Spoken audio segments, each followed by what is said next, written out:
નમસ્કાર મિત્રો, કેમ છો? તો આપણા વિડીયોમાં ફરી એકવાર તમારું સ્વાગત છે। તો આજે આપણે ફરી એકવાર વિડીયો લઈને આવી ગયા છીએ હવામાન વિભાગનો। તો કયા વિસ્તારમાં વરસાદ પડી શકે છે, કયા વિસ્તારમાં વાદળછાયું વાતાવરણ રહેવાનું છે, કયા વિસ્તારોમાં ફૂલ પવન આવવાનો છે અને કેટલી સ્પીડે આવશે, તો બધું જ આજના વિડીયોમાં આપણે જોવાના છીએ। તો મિત્રો, આપણી ચેનલ પર નવા હોય તો પહેલાં સૌથી પહેલાં સબસ્ક્રાઇબ બટન દબાવી દો અને બાજુમાં બેલ બટન દબાવી દો અને આજનો વિડીયો ગમ્યો તો એને લાઇક કરી દો। તો ચાલો મિત્રો, આપણે જલ્દીથી વિડીયો સ્ટાર્ટ કરી દઈએ। તો આપણું અહીંયા આપણે રેડાર સેટ કરી દેવાનું છે। તો આપણે રેડાર પહેલાં સેટ કરી દઈએ કે કઈ જગ્યાએ વરસાદ પડી શકે છે। તો રેડાર આપણે સેટ અહીંયા કરી ચૂક્યું છે। તો આપણે હવે પહેલાં હવામાનની આગાહી જોઈ લઈએ, એ પ્રમાણે આપણે આ વિડીયોમાં આગળ વધીએ।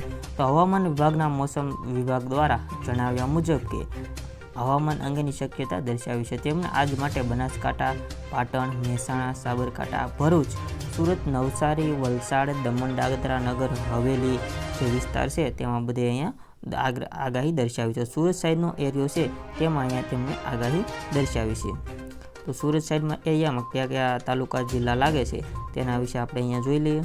તો સુરત સાઈડના મિત્રો એરિયામાં અહીંયા સુરત આવી જાય છે, વ્યારા આવી જાય છે, અહવા આવી જાય છે, અહીંયા રાજાલપુર આવી જાય છે, તોરલારી આવી જાય છે, અહીંયા નાનોદર આવી જાય છે, દાહોદ ગન આવી જાય છે। આટલા એરિયામાં વરસાદ પડી શકે છે। આગળ વધીએ તો અંદર થોડુંક ઝૂમ કરીએ તો એની અંદર બીજા કયા ગામડા છે, વાંકાનલ, કોસંબા, તે મિત્રો આ બધા જેટલા એરિયા છે તેટલા અહીંયા કવર થઈ જાય છે। આગળ વધીએ તો કયા વિસ્તારો બીજામાં, તો આ તમામ જિલ્લાઓમાં ઓરેન્જ એલર્ટ આપવામાં આવેલું છે અને આ ઉપરાંત તમામ જિલ્લા ભારે વરસાદ આગાહીમાં યલો એલર્ટ જાહેર કરેલું છે। એટલે ગુજરાતના તમામ જિલ્લામાં મિત્રો યલો એલર્ટ જાહેર કરેલું છે। એટલે ગુજરાતમાં આખું આવી જાય છે અહીંયા આમાં બધાય જે તાલુકા છે એમાં તાલુકાના જિલ્લામાં યલો એલર્ટ જાહેર કરેલું છે। તો આગળ વધીએ તો બીજા આપણે ગામડા લઈ લઈએ જલ્દીથી, જે તાલુકા છે કઈ તાલુકામાં વરસાદ પડી શકે છે। આજે બુધવારે છે અને આજના હવામાન દ્વારા જણાવ્યું હતું કે બનાસકાંઠા, પાટણ, સુરત, નવસારી, વલસાડ, દમણ, દાદરા નગર હવેલી, જામનગર, પોરબંદર, મોરબી, દ્વારકા તથા કચ્છમાં ભારે વરસાદની આગાહી છે। આ ઉપરાંત તમામ જિલ્લાઓમાં ભારે વરસાદ પડી શકે છે અને વાદળછાયું વાતાવરણ રહી શકે છે અને હળવા પવન સાથે વાતાવરણમાં ફેરફાર જોઈ શકે છે। આ ઉપરાંત આગામી 5 દિવસ માછીમારોને દરિયો ખેડવામાં ચેતવણી આપી છે।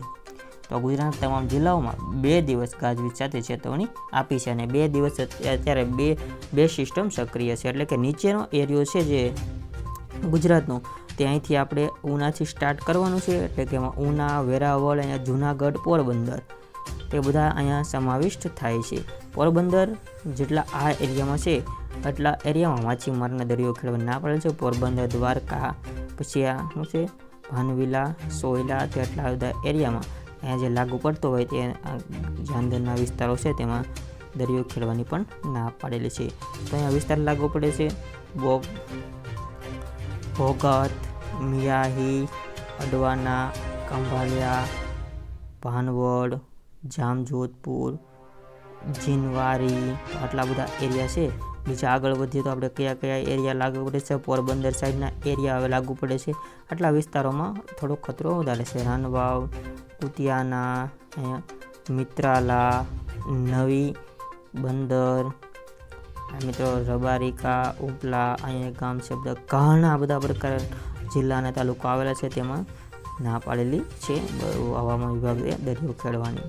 તો અહીંયા કેશોદ આવી જાય છે, મુલાસણ આવી જાય છે, કાદાશ આવી જાય છે। તો આ બધા વિસ્તારોમાં ભારે વરસાદ પડવાની શક્યતા રહેલી છે।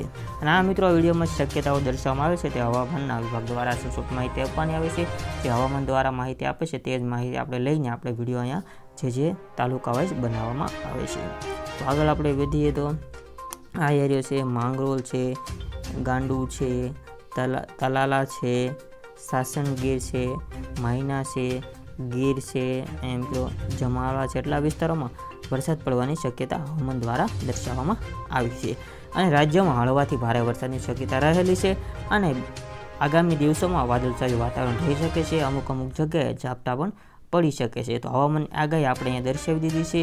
આગળ વાત કરીએ તો આપણે કઈ તારીખમાં ફૂલ શક્યતા છે વરસાદ આવવાની તેના વિશે આપણે જોઈ લઈએ। તો આગામી દિવસોમાં મિત્રો જે 7 તારીખ છે તેમાં થોડા હળવા વરસાદની આગાહી રહેલી છે।